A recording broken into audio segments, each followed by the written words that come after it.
Good afternoon, everyone. Thank you for joining us today for our discussion about China U.S. green energy competition. My name is Courtney Doggart, and I'm the president of Network 2020. We are a New York City-based nonprofit that bridges the gap between the private sector and the international affairs community. We do this by bringing top experts to illuminate critical topics that are shaping our world. In advance of Climate Week, we are very pleased to be hosting a conversation about the ways in which positive climate action might potentially exacerbate existing geopolitical tensions. Most countries seem to agree on the need to address climate change, yet some countries were quicker than others to take action that shifted their economies in that direction. The Biden administration notably made a big investment in infrastructure and clean energy.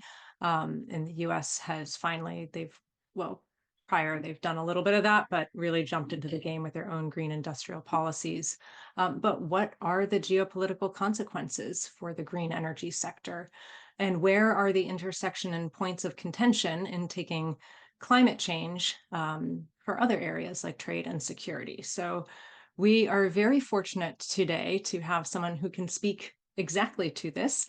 Joanna Lewis received her master's and PhD in energy and resources from the University of California, Berkeley, and has written, among other things, an award-winning book about green innovation in China.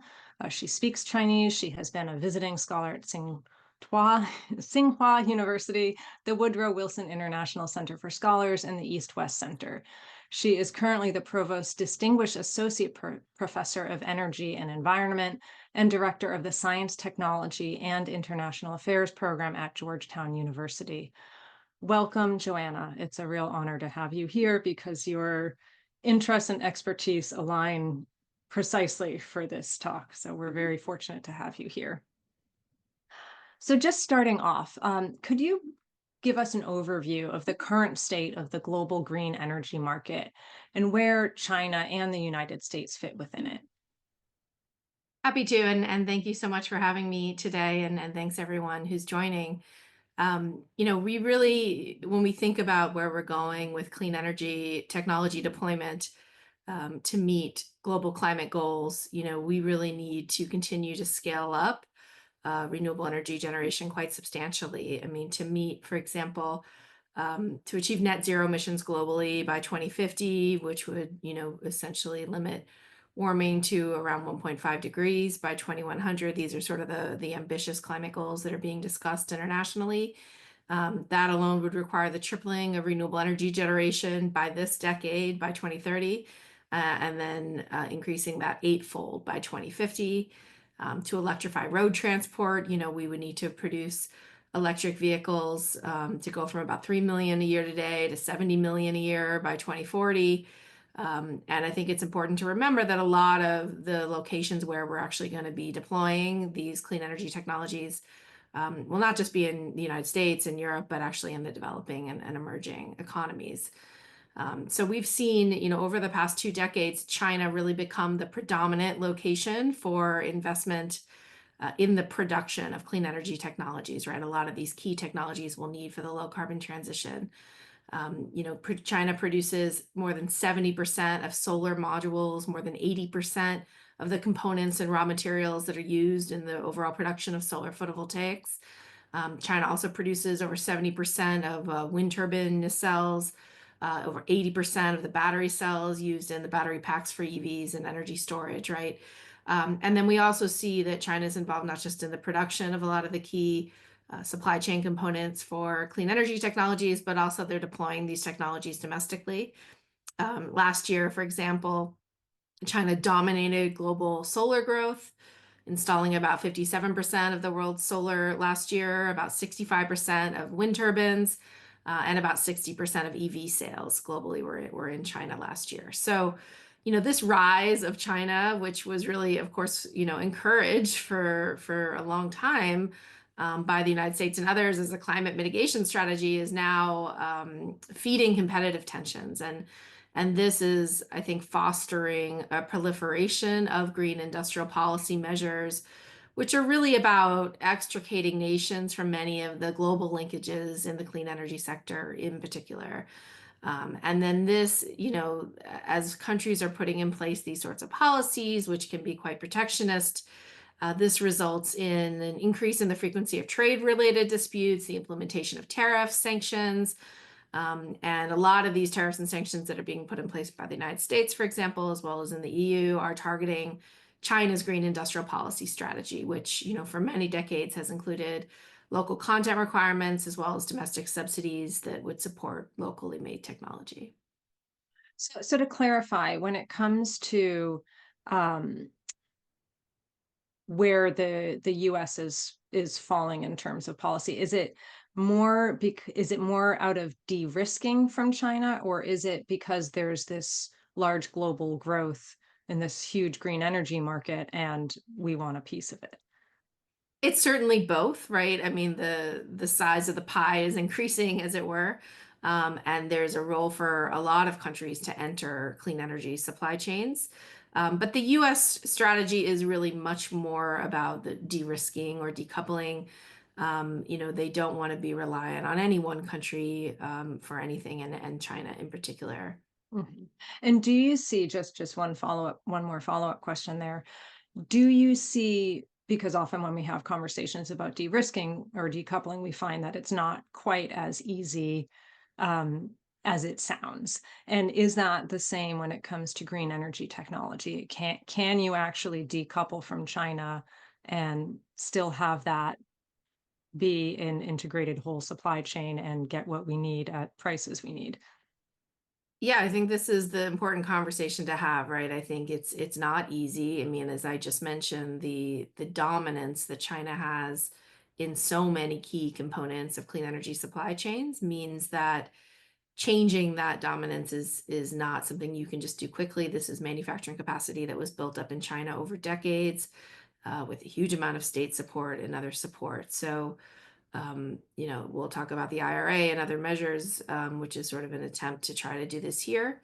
But I think we need to be strategic about where we can compete with China and where it makes sense. Thank you. So zooming out a little, how are you seeing green industrial policies evolve on a global scale? What are some of the key trends that you're observing across countries? Yeah, it's interesting. I think we're really seeing this, I'll call it a resurgence in the use of industrial policy because this has been somewhat cyclical historically. But now we're seeing industrial policy being promulgated in the very countries that really long advocated against such measures, in part given that they can be really hard to get right. Industrial policy sort of goes against a lot of the more market-based policy that the U.S. and others have advocated for a long time, particularly in the climate and energy space. It's a set of government interventions that are really trying to promote the development of a specific industry, right, or industries. And this really requires the government to essentially pick winners, right, and pushing for any kind of local industrial development often comes at the expense of international competitiveness and international trade. This makes sense that we're seeing this in the clean energy sector in particular because, essentially the political economy of clean energy is based on the fact that these technologies, at least until very recently, have required subsidization to compete with more traditional energy technologies, right? And so you have a situation where states are, if they're going to be paying for these sort of incremental costs, they've wanted to reap the direct economic benefits from these investments, including local jobs, right, and local economic benefit. But we've seen industrial policy used kind of over time, right? It was used originally by many emerging economies to sort of catch up to more technologically advanced nations. This was, observed, for example, many East Asian, we call developmental states throughout the 70s and 80s. And there's even many, examples of sort of successful government intervention and innovation in the United States, historically, including kind of building clusters in Silicon Valley and Route 128 biotech cluster, right? But, for many years, American policymakers have essentially criticized a lot of the industrial policy interventions that were put in place in countries like Japan and South Korea, and then in China. I think green industrial policy is becoming popular in part because it recasts climate policy as economic policy and really, allows us to focus on the local benefits to clean energy technology development. as opposed to the cost of climate mitigation, right? Like a carbon tax, for example. And so, of course, the cornerstone of U.S. green industrial policy is now the Inflation Reduction Act of 2022, which really put in place a slate of tax credits, many of which are conditional on local content requirements, requiring manufacturing in the United States. And in fact, a lot of the incentives explicitly exclude products using inputs produced in China. And it's not just the United States that's doing this, right? We see in Europe, for example, which has been particularly, I think, because of the situation in Ukraine, there's really been this sort of concern about being reliant, right, on any one country for supply chain, whether it's Russian natural gas or Chinese solar panels, right? Sort of thinking about how to become more self-sufficient across Europe. And then we see similar initiatives also in Canada recently and a few other countries that are really looking to essentially reshore manufacturing capacity across multiple clean energy supply chains. Yeah. As a follow-up, how have those policies impacted China's market in terms of their ability to sell out to the rest of the world? It's a bit mixed, and to some extent, it's still early days of sort of the IRA and the ultimate impacts of whether the United States is going to be able to really shift global supply chains.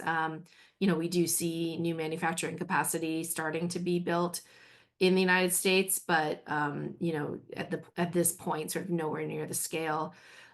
Ultimately, what sort of already was shifting the sort of flows of global trade and clean energy technologies between China and the United States prior to the IRA were the tariffs that the United States had put, particularly on solar components. There were solar tariffs put in place essentially over the last decade, which restricted the imports of a lot of solar products from China to the U.S. And this means that we basically get very little solar technology from China.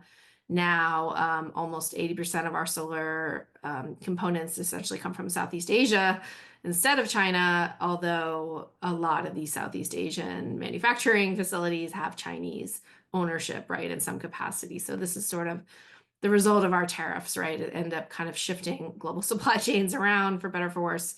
And then now the IRA is more about, sort of reshoring this manufacturing. So I think we'll see what happens. I think, some of the tariffs have had the impacts I describe. Tariffs that have been put in place more recently, for example, on electric vehicles, they're like the U.S. 100% tariff on EVs. We don't actually get any electric vehicles from China right now, right? So this is more thinking about the future and what future markets are going to look like, and where we want to be sourcing technologies. Thank you. You mentioned that China's dominance in the renewable space has been decades in the making. Could you talk a little bit about the genesis of that, how they emerged as a dominant player in green energy, and what factors have really led to its advantage over the years? Sure. I mean, really, if you look back to, sort of 2 decades ago, China was really quite far behind the United States and Europe in renewable energy technology development. And the government sort of realized that these were going to be strategic technologies, not just globally, but for China's own domestic energy security and low carbon transition. And so it really began a very coordinated strategy, to sort of put in place its own policies. Many of these were, sort of so-called industrial policies, including local content requirements to really encourage technology transfer from American and European firms to Chinese firms, so that they could really build up their own capacity in these industries, be able to manufacture them locally and deploy them domestically, and then ultimately, sell them to the rest of the world. So we saw, this happen first essentially in wind, which is what my first book was about, right? And then you saw a lot of the same policies that were sort of used successfully in the wind power industry in the sort of sort of 2005, and the sort of 10 years that followed then sort of applied to the solar industry. and then now applied to the energy storage, the battery industries, and the electric vehicle industries. So this is sort of a playbook that's been, used multiple times by the Chinese government. The main benefit, I think, to Chinese firms that really allowed this leapfrogging to take place in a relatively short amount of time was, very sizable and directed state support. A lot of Chinese companies in the renewable energy space and then now in the EV and battery space have received investments and other indirect subsidies from the Chinese government, both from the central level as well as the local level. And then, that was really coupled, I would say, with an innovation policy, sort of R&D investments coming from the Ministry of Science and Technology and elsewhere to really make China more innovative in these, so-called strategic emerging industries. So this toolkit, this is something China's well versed at, has been kind of applied over and over again to key industries. I'm glad you brought up the innovation piece, because right now we're very much focused on this competition piece, but I think it's important to go back to the book, the other book you wrote, or one of the others, about green innovation in China and the innovation piece, and what was gained from that, and how has the world benefited from innovations in Chinese technology when it comes to the green energy sector. Yeah, I mean, I think it's important to sort of look at what happened in how China was able to acquire technology. I think we talk a lot about how China stole technology, and there's been a couple high-profile IP theft cases, but the vast majority of the clean energy technology that China developed was completely through legal commercial channels, through joint ventures and partnerships with foreign firms that saw it in their self-interest to collaborate with China. I think it's really interesting to kind of look at these lessons learned from these foreign technology partnerships, because we're now in sort of the reverse situation where in the United States and Europe, you have a lot of American, European countries that are looking to partner with Chinese clean energy firms, particularly in the battery and EV space, to do what we call this like reverse technology transfer, essentially. Now that China has in many cases leapfrogged us and in some of these technologies, thinking about, okay, is it in our interest then to, potentially look at these kind of joint ventures and licensing agreements in the way that we used to with China, and then what are the risks of that? What are the concerns? My own feeling is you need to look at how we can do this in a smart way. I don't think it makes sense to sort of completely cut off Chinese firms from the U.S. market, because I really do think it hurts U.S. companies and will hurt our global competitiveness. Interesting. Thank you. Zooming in now on some of the national security risks. What are some of those security risks if for the U.S. and its allies if China continues to dominate global renewable energy, as people are concerned about? Yeah, I think this is an important question, right? Because I think we sort of throw this term around a lot. I was in government meetings last week where we're all sort of saying, well, how do we define a national security risk, right? And this has become a bit of a catch-all phrase. That, not to say that there aren't real national security risks, but I think we need to really clarify what we're talking about here. I mean, we can, of course, say it's a threat to national security if we do not have diverse supply chains, sort of full stop, right? And so in that sense, being reliant on any single country, whether it's China, whether it's Germany, whether it's an ally or not, is just not a good idea, right? And so I think that's something that most policymakers agree with.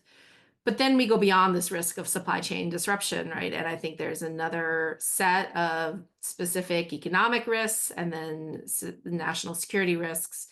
And I would differentiate sort of across those, right? Across different aspects of the supply chain. I wrote a paper a couple years ago now that looked across 5 key clean energy technology supply chains, and we tried to identify the potential economic and security risks for each component, sort of vis-a-vis U.S. China, right? And looked at things like, what is the risk of, intellectual property violation or dual use or, spillovers into military applications? Can we talk about these things in a very concrete way and actually look technology by technology, component by component, rather than just sort of saying, we shouldn't do anything. It's all risky, right? In this sort of nebulous term. So, we found that there are certainly some areas you might want to worry about, but, very few actually. And in many cases, the risks can be managed with the sort of smart policy and smart legal agreements. I think the other piece of this, there's really a new conversation today focused on data security issues, particularly surrounding Chinese-made electric vehicles that are being sold outside of China.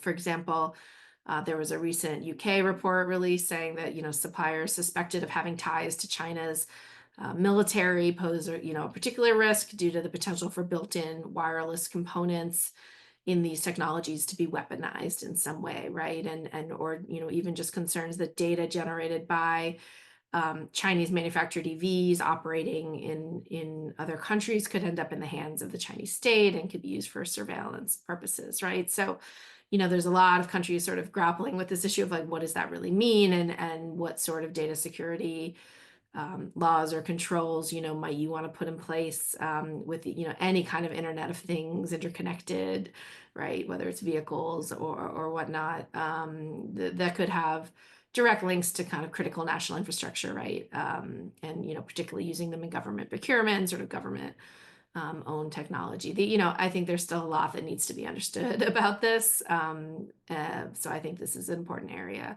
to just have, better information and research on. Thanks. Do you see, you mentioned that within the definition of what could be a national security threat, there's a lot of nuance. In your opinion, are the policy conversations approaching that with nuance?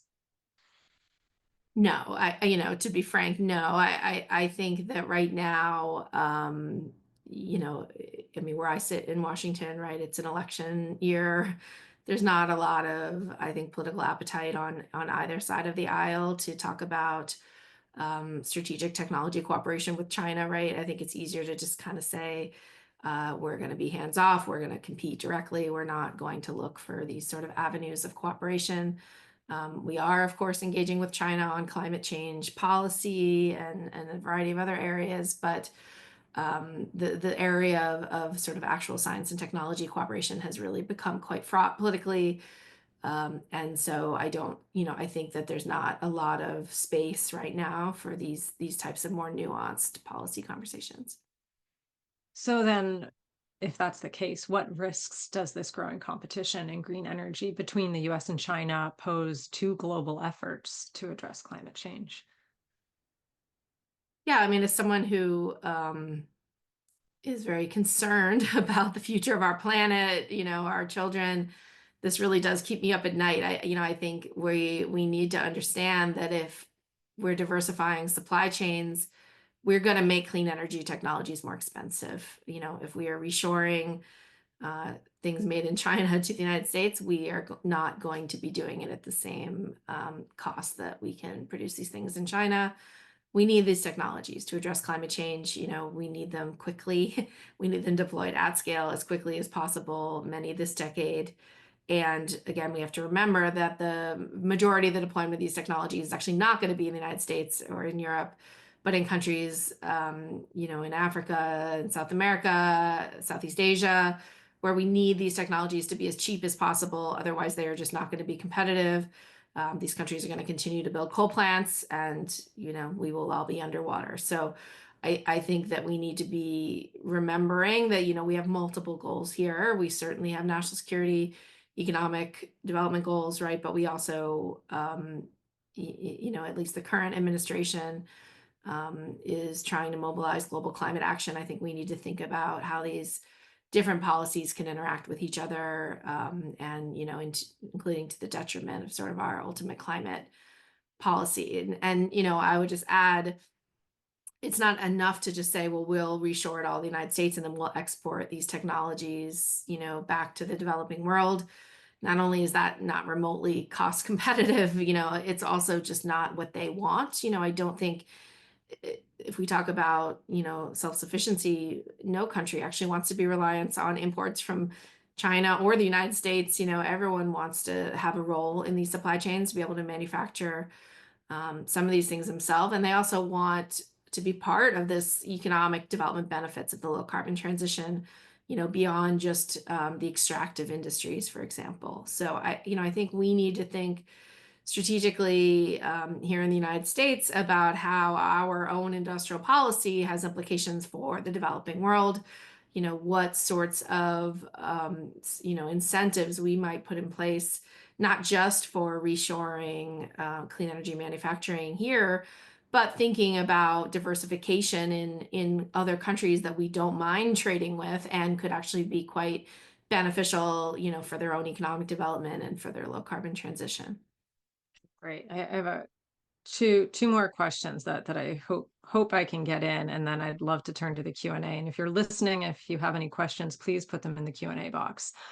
So just related to what you said, um, can countries, whether it's the U.S. or any other nation, large or small, can they subsidize their own renewable energy sectors without sparking global trade disputes? I mean, you mentioned that most countries really would want to be somewhat self-sufficient, or at least have a part in this supply chain. So how might that shake out in a way that is, you know, addresses the problem of climate change while not falling into some of the traps of trade disputes or trade wars or anything of the sort that harms those goals? Yes, I think there are many ways we can support renewable energy technology development and deployment without protectionism. The political argument for IRA type policies is clear, right? But ultimately, such policies are not really efficient either as an innovation policy or as a purely climate solution. We know protected markets make technologies less competitive globally, right? If we're sort of sheltering our industries, they're going to be less able to compete in other markets. So it's a relatively short-term, short-sighted strategy. And deglobalizing supply chains essentially is going to make technology more costly, right? So, there's a lot of other ways we can think about doing this in such a way. We have a lot of policies in place that we've experimented in the United States with a lot of policies that essentially create markets for clean energy, and that can be anything from a carbon price to a renewable portfolio standard, right? And a lot of studies have shown, including a lot of my own research, that if companies see this sort of steady demand, they know that there's going to be a market, they will invest in the factories, right, and the jobs. You just need some stability in the policy system. The IRA is helpful because it's as a congressional action, it's viewed as relatively resilient from kind of political whims, right? But even that, we know, former President Trump has said, if he comes in, he may not be able to get rid of the IRA, but he could certainly try to um, kind of take the purse strings, right? Kind of remove a lot of the funding that companies are expecting is going to be there for the next, 10 years plus, right? Because you have to make these investment decisions with long time horizons in mind. And so, that's really the most important thing to think about in designing any policy, right? We don't have to use the protectionism if we're providing the stability and certainty. Thank you.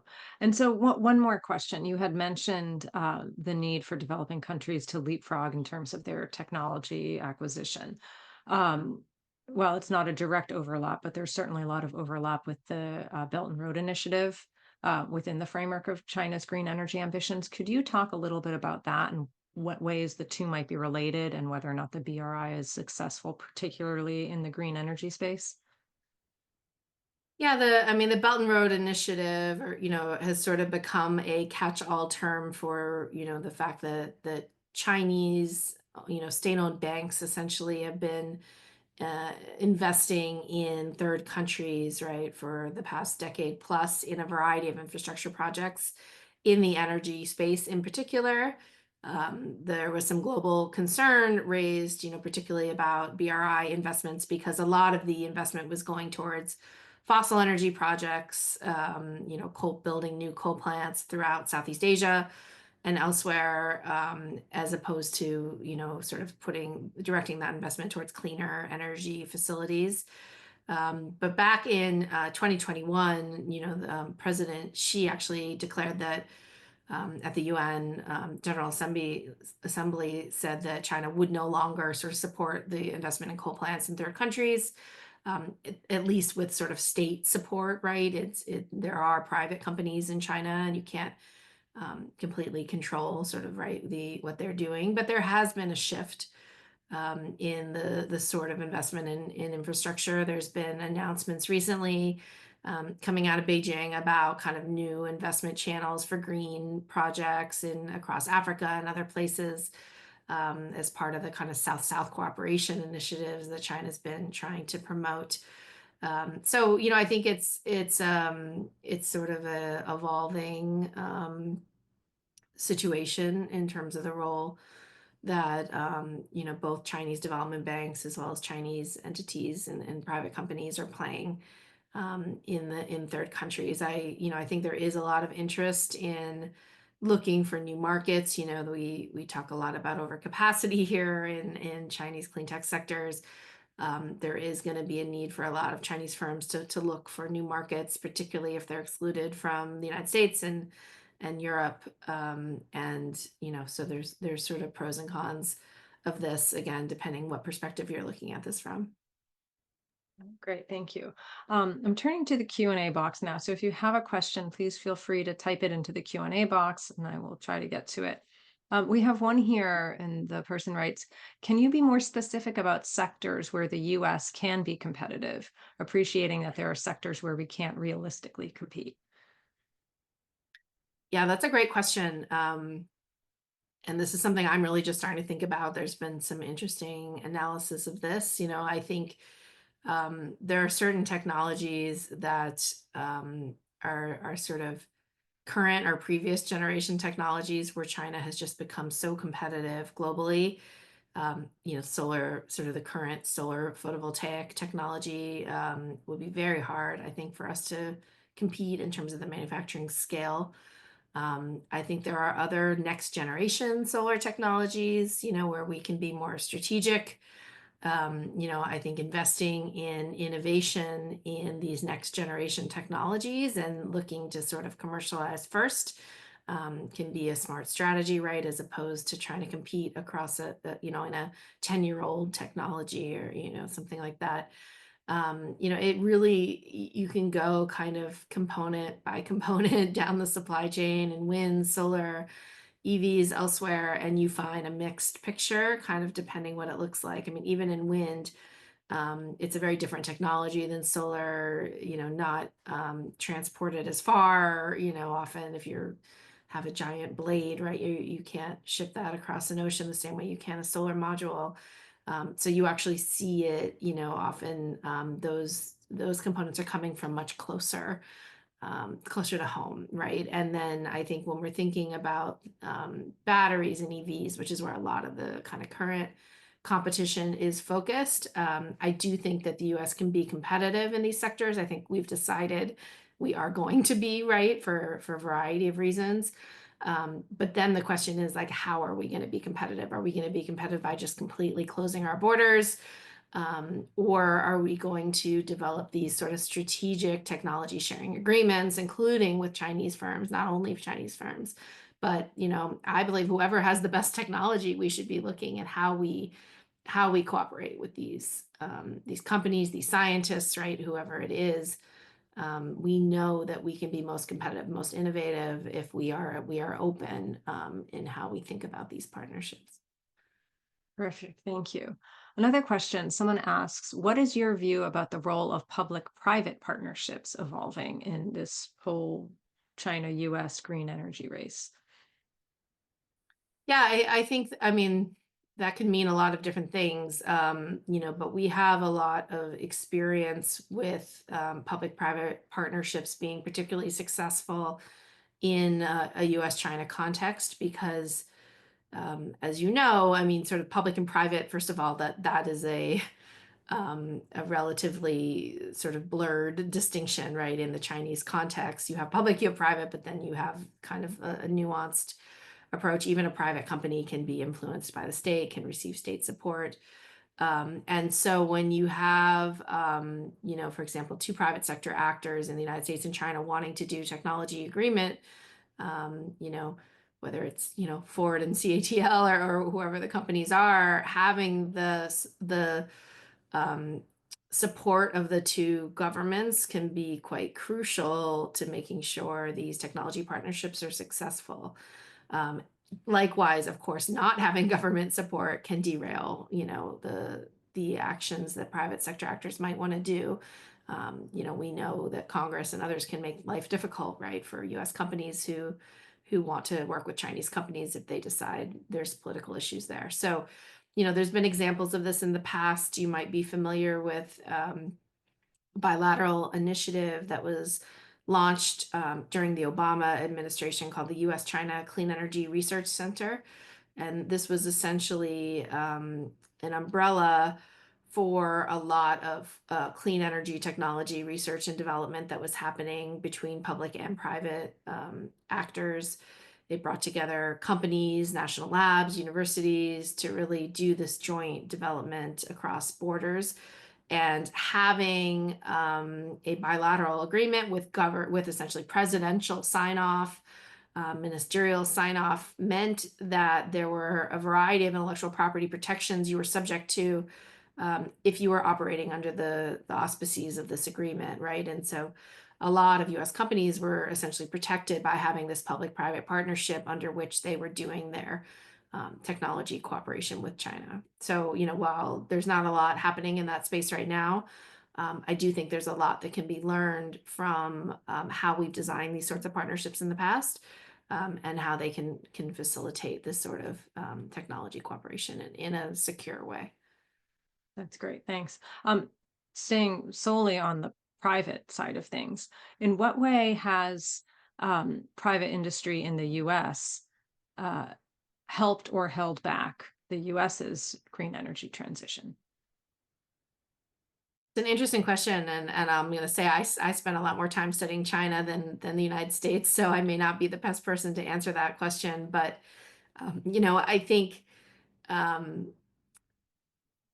the U.S. companies rely, as I sort of said earlier, on good policy in the United States, and we've been sort of not so great at the federal level about having consistent. We don't have a national climate policy, a national clean energy target, anything like that, the way that the EU does and other countries do, even China does. And so we've been very reliant on sort of state level incentives and targets. And so if you're a company operating in the US, in the US, you have this patchwork, right, that you're sort of dealing with very different environments across different states, where in some states it might make sense to, build a wind farm, and in another state it doesn't. And so I think, that has not been sort of ideal, right, for the environment here. Also, our sort of innovation system has been, also somewhat unreliable. I think there's a lot of really good programs coming out of the U.S. Department of Energy and elsewhere to really support innovation in these next generation clean energy technologies, things like ARPA-E. And when these institutions are funded, then this can be really beneficial for U.S. clean energy companies. But of course, sort of elections and politics mean that, again, this is not always a stable and reliable source of funding over the long term. Thank you. Shifting back to China, the PRC has been very effective in the manufacture of solar panels, electric vehicles, and batteries, et cetera.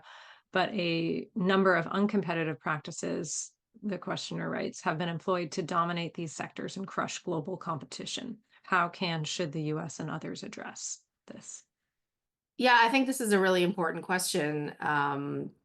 I think, not to get sort of too academic, right, but we have to, first of all, like, have this starting point of understanding that while we look at what the PRC does is uncompetitive and kind of going against, global trade rules, we have to remember that this is a very different country, than the United States, very different governance system, and essentially a different set of rules. And so China's been able to accomplish sort of what it has within a Chinese context, where it's actually very hard, to be innovative in this Chinese context where you've got the government is, picking winners, and it's, very much based off of relationships, and you don't necessarily succeed because you have the best technology or you're the best company, right? And so there's sort of downsides to the Chinese environment. You have, I've spoken with innovative companies in China that are worried about other Chinese companies stealing their intellectual property, right? So this is not just a U.S.-China dynamic, right? I think you've had companies trying to figure out sort of how to thrive and survive in the Chinese context to become globally competitive, right? So we look at this here as, the Chinese government is throwing money at these companies in a way that we don't do, we don't do it, and it's not fair, and results in a variety of things that violate trade rule. But, now our retaliation is putting in place industrial policies that essentially are doing the same thing. You can kind of argue that the nuance of how we're doing industrial policy versus how China does it, right? But ultimately the goals are the same, and the impacts on protectionism and competition can be the same. How do we address it? I think the best way to address it is what we're doing, which is to basically get our own house in order, right? To become, we can't compete with China if we don't have a strong national innovation system. We don't have strong market incentives to deploy clean energy. We don't have strong climate policy in the United States, right? You can't expect that we're going to become a thriving ecosystem of clean energy companies if there's no market for these technologies here in the United States. So I think in that sense, the IRA and a lot of the supporting measures, are a good first step to head in that direction. How do you see this competition evolving in light of the November elections? Yeah, I think, there's not going to be probably, I think what's interesting is, how do I put this? There hasn't been a major shift in trade policy from the Trump administration to the Biden administration, for example, went vis-a-vis China specifically. And I always joke that in many cases, sort of China is one area where the two parties have the most alignment, right? And a lot of this is about labor and sort of overall America economic competition, which is important. I think, after the election, there may be some more just space, no matter honestly the outcome of the election, for thinking about more strategic trade policy vis-a-vis China and more strategic kind of U.S. competitiveness policy. Obviously, that will look different depending on the outcome, but I think either way, I think we can do more than just sort of place tariffs, right? We can be a little more strategic about what is the impact of these tariffs. How do our trade policies and our industrial policies intersect with our climate policy? What are our ultimate goals? Is our goal to become just fully self-sufficient? Is our goal to become globally competitive? Is our goal to solve climate change? I think these are not always clear, and again, they can be actually quite contradictory depending where we want to go. Thank you. Going back to one of your earlier statements, you're mentioning some of the frameworks that were good frameworks for cooperation. And this person is asking about what are some of the key provisions of SMART agreements that can mitigate national security risks. And if I can tack onto that, I think you sit at the intersection of these talks, and you're a keen observer. We know what's happening on the U.S. side in terms of overall discourse. What's happening on the Chinese side, especially when we're putting in these security provisions?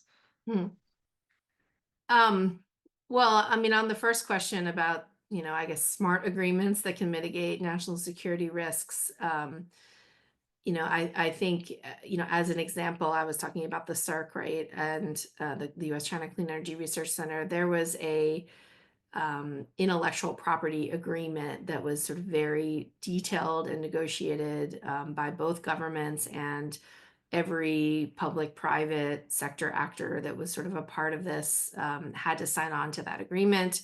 It really clarified a lot of ambiguity surrounding particularly like differences in Chinese intellectual property law and U.S. intellectual property law, because there are some key differences there. And if you have a dispute, within China, you're going to have to litigate in Chinese courts. You want to be clear, kind of about the provisions from the outset. So we have ways that we've designed, if it's a technology agreement, essentially designed whatever the risks are of,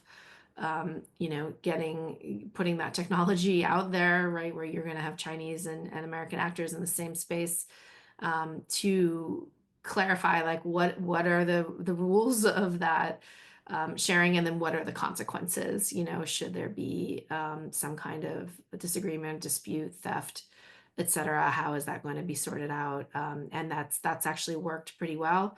I think other things, we can do beyond that are, again, just being very strategic about like where we are willing to engage and where we're not. I think if you sort of say we're going to do nothing on electric vehicles, does that mean, every single part of the supply chain, battery technology, or do we want to sort of say these areas are off limits because of the data security risks or whatever that is, and I think we can just be more straightforward and strategic about that.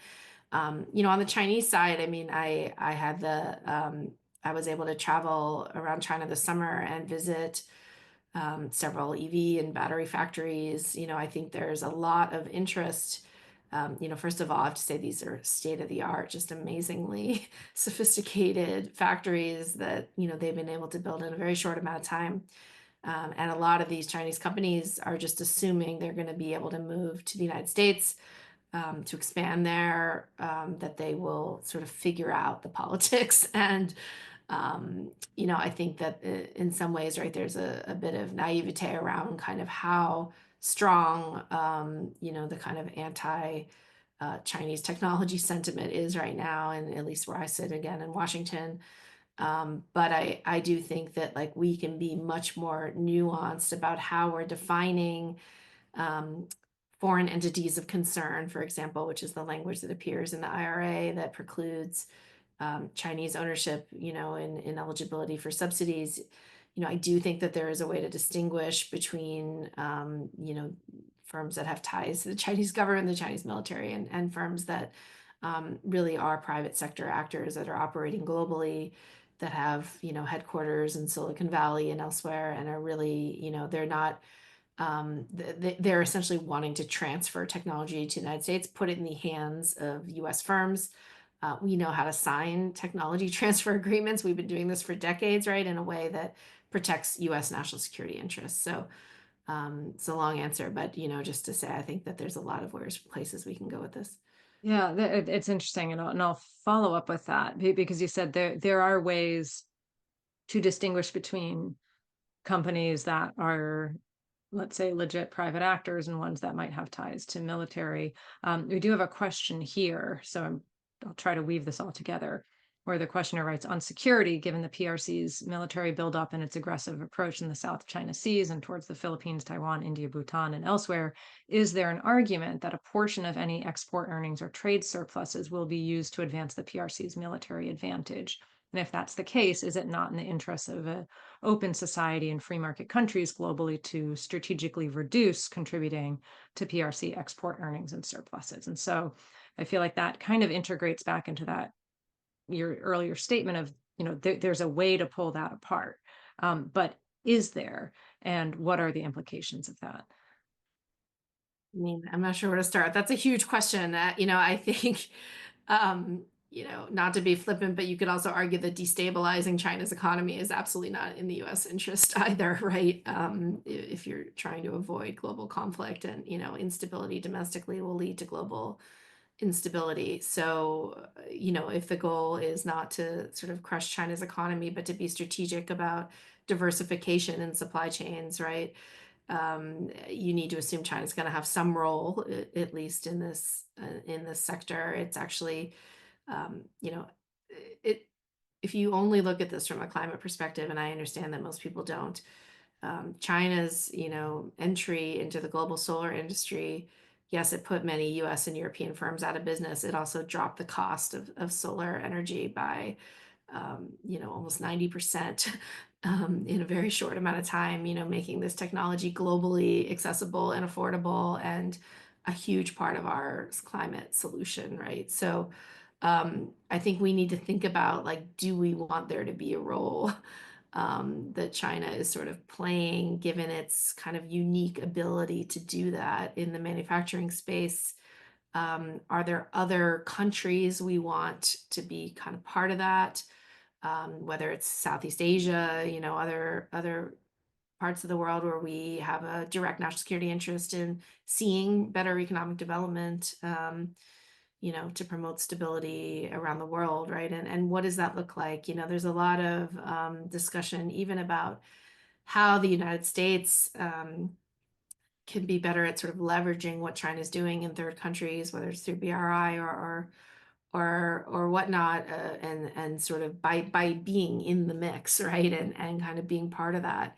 A lot of countries, of course, turn to China because there's no other alternative. And I do think there's a lot more that the U.S. could be doing sort of in third countries with, to kind of not, I don't like to say sort of counter Chinese influence, because I actually think that we can leverage Chinese influence sort of in better directions. Thank you. So what are some of the lessons from China's green energy transition that the US might be able to learn from or even adopt? Yeah, well, I think that if the lesson we take from China's green energy transition is, industrial policies work, that would be a sort of a simplified takeaway, right? And that's sort of what I fear a little bit, is sort of where we're headed. I think if you look very closely at, let's take China's wind industry as an example, which was sort of one of the first clean energy sectors where local content requirements and other protectionist measures were sort of applied very widely at the beginning. That actually, I would say, slowed the development of China's wind industry and actually hurt it in many ways, because from the first several years, you had all these wind turbines being deployed in China, only in China by Chinese firms. But they had all kinds of technical problems. They were had very poor quality control, very, poor oversight, because there was no competition. They basically took GE and Vestas and others, out of the market, which had been very active in the early days of the wind industry. And in doing so, really kind of fostered this, protectionist market that allowed Chinese companies to thrive that didn't necessarily have successful technology, right? And so eventually they got there and were able to compete. But, like, I think you slow it down, you slow your innovation down if you are creating this bubble, right? And you're not having to compete globally. You don't have kind of direct foreign partnerships. So I think we need to be very careful about how we're designing this sort of IRA era green industrial policies in the United States. I think, again, the politics behind linking economic development policy and climate policy is very smart. It's been more successful, right, than I think decades of other forms of climate policy that have been discussed in Congress. But I do worry that if we don't have a more nuanced approach to thinking about foreign technology partnerships, not just with China, thinking about the impact on third countries and particularly emerging and developing countries, there's going to be a lot of blowback, I think, against our policies, and it won't necessarily be beneficial for U.S. companies in the long run.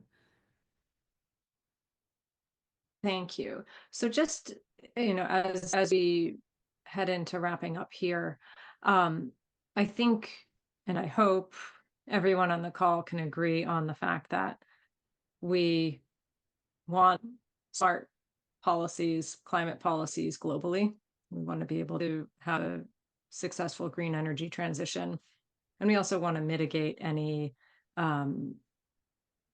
potential conflict between China, the US, or others when it comes to policies. So going back to your idea of wanting to take a more nuanced approach, what are one or two things that you would most like to see in, let's say, the next 6 months to a year that would be an indicative that we're on that more nuanced path? Yeah, I think if there is this sort of appetite, right, to have this conversation, um, I think that, we could, number one, revise the language surrounding the IRA that excludes clean energy firms from the US market, but specifically allowing for involvement of Chinese firms when US firms can demonstrate direct benefits from these technology partnerships. For example, when they're the recipient of IP licensed by Chinese firms for use within the United States, right? I think we can be more nuanced about how we define that and what that looks like. I think that, if we're going to be designing tariffs, that sort of preclude Chinese ownership, right? Sort of no matter what country it's in, whether it's China, Malaysia, elsewhere, we could actually just set like detailed transparency guidelines around products and processes, for example, in the solar chain, that would allow us to distinguish between, for example, components that comply with global labor standards and components that don't, right? And I would think it would be in the interest of many Chinese companies that want to continue to be part of global supply chains to kind of subject themselves to better transparency and sort of higher standards, whether they're environmental or social, et cetera. Um, and then, I think the last thing I'd like to see would be, again, this sort of, I don't know if it's IRA 2.0 or what this looks like, but this kind of more global look at the IRA, right? I mean, the kind of, if IRA 1.0 was really about stimulating a new era of clean energy manufacturing in the United States, IRA 2.0 could be more about like, what is the impact of the IRA on the rest of the world? And particularly on developing countries. So, maybe designing a new financing mechanism that would include financial incentives for global South countries, similar to sort of the incentives we're providing within US borders, to establish manufacturing facilities in countries where it's in our strategic interest to do so, and where we want to have additional markets and, again, not just import to the United States, but to import to other developing countries, right? So I think we can be more strategic on a variety of fronts with the way that we are sort of confronting China, competing with China, working with them when it's in our interest to do so, and then coming up with kind of a strategic strategy to counter when that makes more sense. All right. Well, Joanna, thank you so much. This was incredibly informative, a little bit concerning given the different things we're trying to fit together here. But thank you very much for joining us today, for your time, for your research. Just a few housekeeping items. We do have some briefings coming up. So our next one is a member only briefing that's looking at Latin America and U.S. policy given the upcoming election. So that is next Tuesday, so a week from now. So if you're a member, we encourage you to join that. We also have a member only in-person briefing, speaking of industrial policies, where we will be with Jennifer Hillman, who will be talking about the election's impacts on global trade and industrial policy. And we're doing that in collaboration with the New York Private Equity Network. And of course, we encourage you to join as a member or donate to support Network 2020 so we can keep these briefings free and open to all. So with that, thank you everyone for the great questions. And Joanna, especially, thank you so much for joining us today. It was a real pleasure. Bye-bye, everyone.